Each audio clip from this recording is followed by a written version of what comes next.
phenomenal day here today. When we showed up, we didn't know how many musicians were going to be coming or what kind of turnout would be, and we've had all expectations blown out the window. So during COVID, a lot of musicians like myself lost a lot of work, and it's been really exciting in this rebellion to see so many musicians come together like, we need to play. And actually we've had a lot of time to think about why we're making music over lockdown, and things like XR, things like coming together, doing music for protest purposes has become so much more important to so many of us.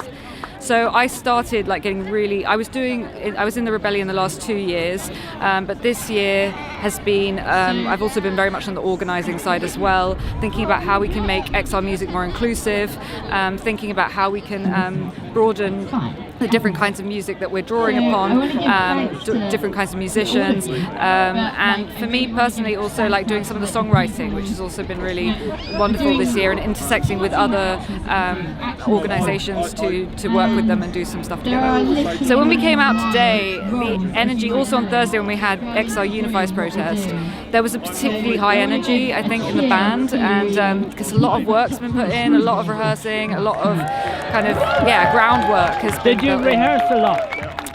So different musicians, what's really cool about our band, so XR Marching Band is the one that I was singing with today, is we have a really wide range of musicians from like amateurs to professionals, and so what we do is amateur musicians in the band get to do extra rehearsals, they rehearse roughly like 3 rehearsals per protest, and then the professional musicians will dip in and out of that depending.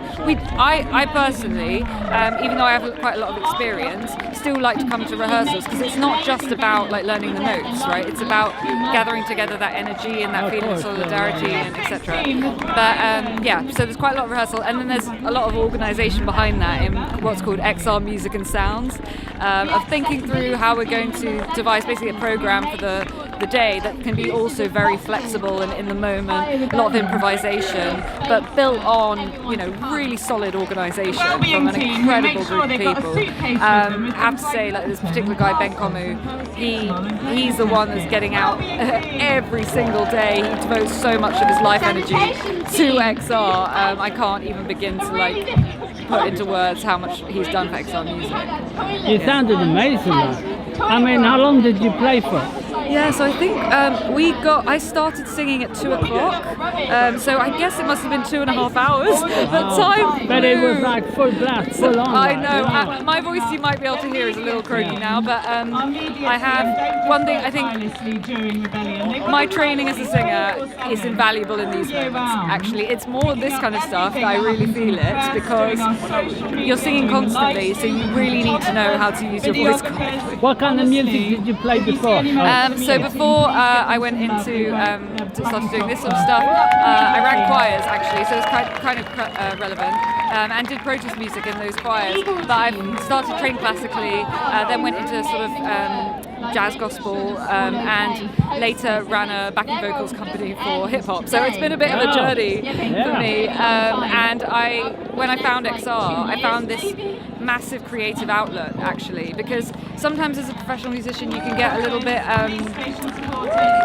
it's your job, right, and your relationship with music might change because of that, and for me it did for sure, and I found XR really reignited my passion for what the core of music is, which is coming together and making people happy and making people dance and inspired.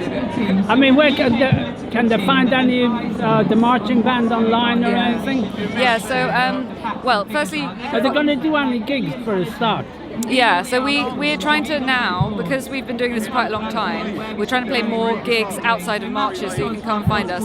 So XR Marching Band, XR Music and Sounds, you can both find through the sort of XR platforms. I know it can sometimes be difficult, but it is out there. You can also follow me on Instagram, Liisa Donatella, Liisa with a double I, and you'll see there'll be links to XR Music on there, XR Music and Sounds, and I'll be also hopefully setting up some more social media stuff so it's more accessible, and also come to protests, find us, come with an instrument, show up, you'll be added to a WhatsApp group and we'll all connect and keep creating. So please, if you're a musician, you're out there, you want to get involved with music at XR, we're here.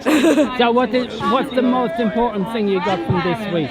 Oh wow. I think for me it's how much XR has come in terms of inclusivity. XR has been criticised in the past of not being as inclusive a movement as it could be, and not doing enough in terms of intersecting climate justice with social justice. The consciousness in XR as a whole has really improved a lot in the last year. I think Black Lives Matter obviously has done incredible things for activists around the world, people around the world, and it's really had this very, very incredibly inspiring effect on all the people here. So I think XR Unified for me was like a particularly amazing, beautiful intersectional protest, and that will stay with me forever. Actually, that really will. Anything else to say? Just thank you I really wanted a big thank you to the band members and also to Ben for creating this and keep coming out day in, day out, and Rick on the rickshaw, who shows up with all the music. I know, he's amazing, isn't he? He's amazing, and he like just never stops. So yeah, huge thank